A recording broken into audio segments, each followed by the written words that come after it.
gets crashed into a pole. This fender's caved in. The body man, or whatever he was, used car recon guy, drills these holes in the fender. That's what you see these right here.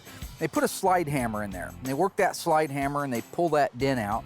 They get it as far as they think they can get it, and then they just smear mud over it. Bondo, filler, plastic. And this is what you end up with. This is how filler got a bad rap, is because I don't want any Bondo in my car. Well, it's plastic filler, but okay, you don't want any in your car. Why? Because it cracks out. It does crack out if you don't do it right. If you put it on too thick and you don't prep the surface right, if you have holes underneath it that water can get through the backside.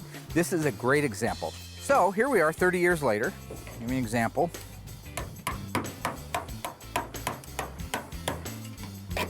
There's a chunk of the filler. If you look at the back side of it, you see it's rusty. This was ready to let go too. This is decayed faster than the areas where it still had decent adhesion to the metal. But this was the rust that was starting to form that was causing this filler to come off. That's what the fender looked like when the body man was done straightening it out.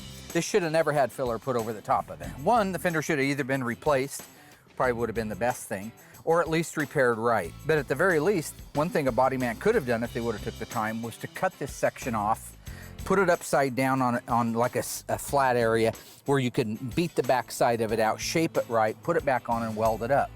But instead, they kind of got it roughed out and they just smeared plastic filler over it. Over these holes. Imagine these holes are exposed to the elements on the back side. Every time it rains, water goes up. Well, this stuff absorbs. It's just plastic. It'll absorb water, and when it does, it swells. Then it begins to form rust on the bottom of it, and then at the end of it all, that's what you have. This is a textbook example exactly why filler has a bad name.